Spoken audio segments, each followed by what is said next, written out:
What's going on, guys, and welcome back to the ClearCryptos YouTube channel. My name is Oscar Ramos, your host, and in this video, you guys remember Do Kwon from Terraform Labs, Terra Luna collapsed earlier this year, and that was, of course, everybody knows his name. Still, I believe they're trying to find him, and obviously a sad story. A lot of people lost money, and Terra Luna is crashed, destroyed. Now there's two Terra Lunas, Classic and 2.0. But if you thought that he was gonna be the only, in quotes, most hated crypto person, well, I think that has to expand the podium into two places from the number one prize place, because now SBF, Sam Bankman-Fried, takes the cake. Why? Well, because the former, now resigned, right, CEO of FTX. And the idea is, well, these guys that are very young are given this amount of responsibility, and for some reason it works sometimes, right? Sometimes they do a good job and they can do very mature task and performance, but sometimes otherwise. We're seeing how they're just blatantly sometimes lying or not taking the responsibility they should, and we're seeing it here by absolutely devastation to a lot of people's funds.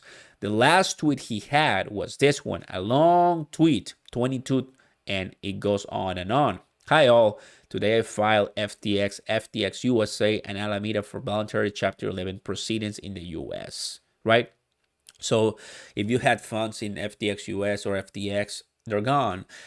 Yesterday we found out that there was a hack, right? And there was not secure to be browsing the exchange, which is the most ridiculous thing ever. Why would they allow to do that? And even they were posting stuff like that on Telegram. So definitely not a healthy stance for them.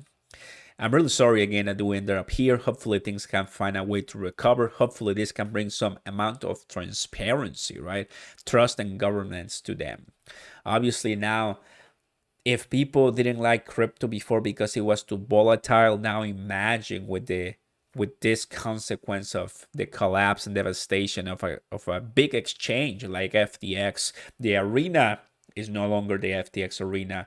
The partnerships with Tom Brady and with many different sports teams, I'm pretty sure that it's gonna be gone too. So FYI with that one, right? It doesn't necessarily have a mean to an end for the companies on their ability to provide value and funds to their customers chiefly, and can be consistent with other routes. The point of the story is, of course, that he messed up really, really bad. And some people say, bring back the 10 to 15 billion and we'll forgive you. Well, obviously, that is just not going to happen, right?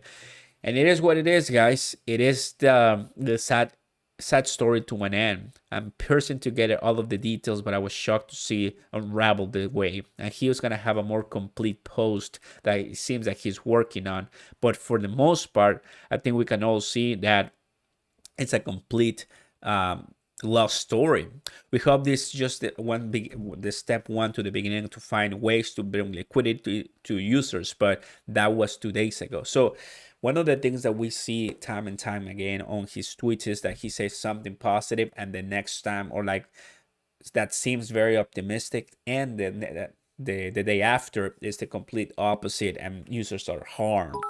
Like when he said that the US assets were fine, 2 days later they were already bankrupt. So those are the characteristics of someone that you cannot trust, and it's going to affect a lot of the industry. Just for one person, it goes down the drain all the industry. Regulators across the globe, they're happening too, right? They're bringing a lot of attention to crypto, and especially crypto exchanges.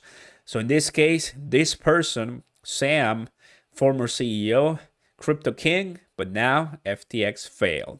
And that is what it is. Became from one of the crypto kings of crypto to now a villain, because it's no longer a viable options to trust in FTX at this point. Thank you for watching, everybody. I appreciate your kind support. Like and subscribe. Peace.